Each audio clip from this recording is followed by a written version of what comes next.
What if I told you that most of the wealth in the world isn't built, mined, or even earned but typed into existence? That the modern economy doesn't run on labor, resources, or productivity anymore but on numbers that pretend to be reality. You work, you sweat, you trade hours of your life for money. But somewhere far above you, entire fortunes appear without effort, without work, without time. How did this happen? When did reality stop being physical and start being accounting? Tonight, we're uncovering the hidden story of banking alchemy, how numbers replaced labor, how debt became wealth, and how an abstract system quietly rewrote the rules of reality itself. And by the end, you'll see why this system can't be fixed, only repeated. For most of human history, money was simple. Gold, silver, grain, land, cattle wealth was tied to something real. If you had more, it meant someone worked more, mined more, or conquered more.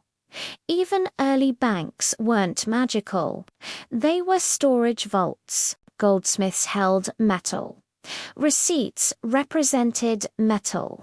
One receipt equaled one reality. But here's the first crack in the illusion. Banks noticed that people rarely withdrew all their gold at once, so they did something small and irreversible. They issued more receipts than gold they actually had. Nothing exploded. No riots. No collapse. And that's when the alchemy began. This trick became known as fractional reserve banking. Banks realized they could lend claims to wealth that didn't exist yet. Not stolen gold, not counterfeit money, just numbers. At first, this seemed harmless. Credit helped trade grow. Economies expanded. Kings borrowed for wars. Empires rose. But notice the shift. Money was no longer a measurement of past labor. It became a promise of future labor, debt, and whoever controlled debt controlled time. The real transformation happened in the 20th century. Gold standards collapsed. Bretton Woods died. In 1971, money officially severed its last tie to physical reality. From that moment on, money became pure abstraction. Banks no longer needed gold, they needed borrowers. Every loan created new money. Every mortgage expanded the system. Every student loan, credit card, and government bond expanded reality itself. Work didn't create money anymore. Debt did. This is banking alchemy, turning promises into assets, liabilities into wealth, and numbers into power. Then came the moment the illusion cracked. Trillions of dollars in assets evaporated overnight. Homes existed. People existed. Labor existed. But the numbers didn't add up anymore. Why? Because the system had created claims on future labor far greater than humanity could ever deliver. Governments panicked. Banks were rescued. The public was told it was necessary. And here's the quiet truth. The system didn't collapse because it failed. It collapsed because it worked too well. After 2008, wages stagnated. Assets skyrocketed. Debt exploded. Central banks printed trillions, not to rebuild reality, but to stabilize accounting. Stocks soared, housing inflated, inequality hardened. the numbers were saved, the people were adjusted, and that's when it became undeniable. The economy no longer measures human well-being, it measures balance sheets.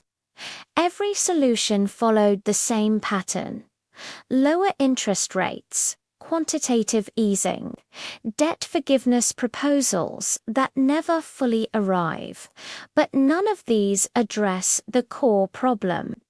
Because you can't fix a system where money is created without labor. Debt grows faster than reality, and future work is already claimed before it exists.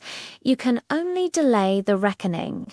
Today, global debt is over 3 times world GDP, meaning the future has already been spent multiple times. AI threatens labor. Automation removes workers. But the system still requires ever-increasing debt. So what happens when labor disappears, but accounting doesn't? We're watching it unfold in real time. Here are the 3 truths banking, alchemy, docenti want you to see.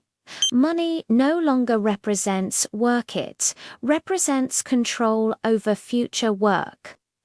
Debt isn't a bug of the system, it's the engine. When reality conflicts with accounting, reality is forced to adjust. The warning is simple and unsettling. A system that treats numbers as more real than people will eventually sacrifice people to protect numbers. The open question is this: what happens when society finally realizes the spell has limits? If this changed how you see money, debt, or your own labor, subscribe. Because the more people understand the illusion, the harder it becomes to maintain. And the next time someone tells you the numbers look good, you'll know the most important question to ask.